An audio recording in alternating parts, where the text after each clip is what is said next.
Welcome to N45 news. Maganur మండల కేంద్రంలో CITU జిల్లా కన్వీనర్ పి ఆంజనేయులు ఆధ్వర్యంలో ర్యాలీ.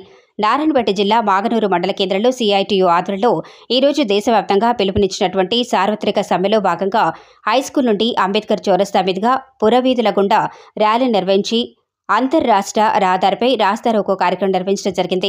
ఈ సందర్భంగా సిఐటియు జిల్లా co convener P Anjaneyulu, CPM party convener నాయకులు భరత్ కుమార్ మాట్లాడుతూ కేంద్ర బీజేపీ ప్రభుత్వం తీసుకొచ్చిన ప్రజా కార్మిక చట్టాలకు వ్యతిరేకంగా భారత్ బంద్లో భాగంగా పురవీధుల గుండా వివిధ రంగాల కార్మికులు, అంగన్వాడీ, ఆశా, మధ్యాహ్న భోజనాలు వర్కర్స్, వివోఏ, గ్రామ పంచాయతీ వివోఏలకు కనీస వేతనం 26,000 ఇవ్వాలని, ఐసిడిఎస్లను బలోపేతం చేయాలని, పీఎఫ్, ఈఎస్ఐ, ఉద్యోగ భద్రత, రిటైర్మెంట్ బెనిఫిట్స్ కల్పించాలని, కేంద్రంలోని ప్రభుత్వం ప్రజా కార్మిక రైతు వ్యతిరేక విధానాలు అమలు చేస్తూ సామాన్య ప్రజల కార్మిక కర్షక హక్కులపై దాడి చేస్తుంది అన్నారు.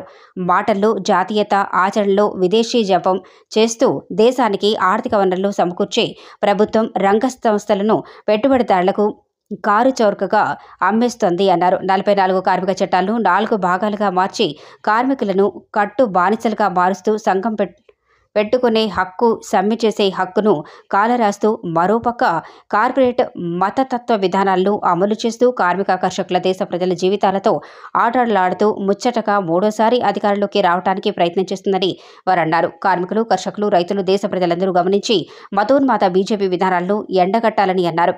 ఈ కార్యక్రమంలో అంగన్వాడీ ఉద్యోగులు శివకుమారి, తులసి, సునీత, రాగసుధ, మంజుల, మధ్యాహ్న భోజన కార్మికులు జి ప్రమీల, శంకరమ్మ, లక్ష్మి, దేవమ్మ, బాబు, ఆశా వర్కర్స్ యూనియన్ నాయకురాలు శాంతమ్మ, గౌరమ్మ, అనురాధ, కృష్ణవేణి, సత్యమ్మ, గ్రామ పంచాయతీ వర్కర్స్ యూనియన్ మండల అధ్యక్షులు అశోక్, కార్యదర్శి నాగేష్, వెంకటప్ప, బుడబుల్లూరు, సీను, సంగమ్మ, మారమ్మ, వివోఏ నాయకులు M Ravi, Babu, CPM party నాయకులు G Naresh, B Narasimhulu, S Anjaneyulu, Vakiti Venkatayya, Bhaskar, Raghavendra, SFI జిల్లా నాయకులు కె నరసింహ, సాకేత్ తదితరులు పాల్గొనడం జరిగింది.